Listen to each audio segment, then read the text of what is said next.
بسم اللہ الرحمن الرحیم۔ السلام علیکم۔ آپ رحمۃ اللہ کے سپہ سالار کے کھانے کا خرچ روزانہ 1000 درہم ہے۔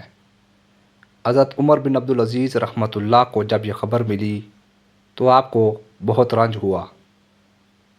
دکھ بھرے لہجے میں بولے، افسوس، جس رقم پر مسکینوں، بیواؤں اور یتیموں کا حق ہے اسے سپہ سالار اس بے دردی سے اڑا رہا ہے۔ حضرت عمر بن عبدالعزیز بہت انصاف پسند تھے، سادہ مزاج تھے اور ایک عام آدمی کی طرح زندگی بسر کرتے تھے۔ آپ نے اپنے سپہ سالار کے نام خط لکھا، تم سے کچھ کام ہے، کل دوپہر کا کھانا میرے ساتھ کھاؤ۔ آپ رحمۃ اللہ نے اپنے خادم کو چند لذیذ کھانے تیار کرنے کا حکم دیا، ساتھ ہی جو کا دلیا بھی بنوایا۔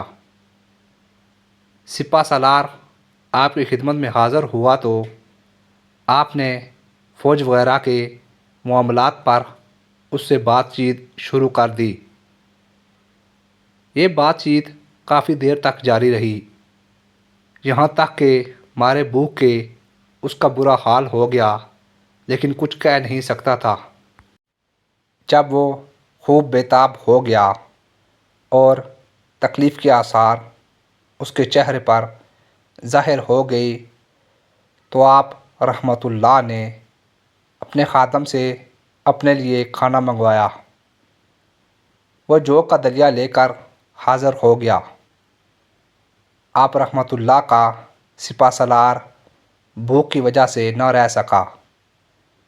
اس نے بھی آپ رحمۃ اللہ کے ساتھ جو کا دلیا کھانا شروع کر دیا، اگرچہ آپ رحمۃ اللہ نے اس سے کہا بھی یہ کھانا میرے لیے ہے، آپ کے لیے جو کھانا تیار کرایا گیا ہے وہ تھوڑی دیر تک آ جائے گا، لیکن وہ رک نہ سکا اور دلیا کھاتا چلا گیا۔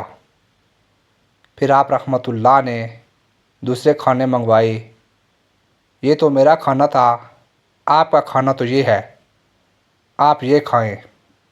یہ سن کر سپہ سالار نے کہا، میں نے تو دلیا کھا کر سیر ہو گیا ہوں، اب تو ایک لقمے کی بھی گنجائش نہیں۔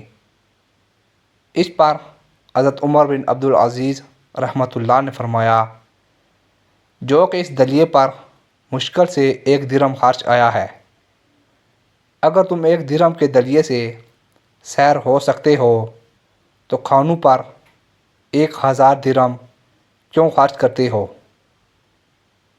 یہ 1000 درہم اگر تم غریبوں پر خرچ کرو تو صرف دنیا میں ہی نہیں بلکہ آخرت میں بھی تمہیں فائدہ پہنچے گا۔ حضرت عمر بن عبدالعزیز کی ساری بات سپہ سالار کی سمجھ میں آ گئی۔ اس کا سر شرم سے جھک گیا۔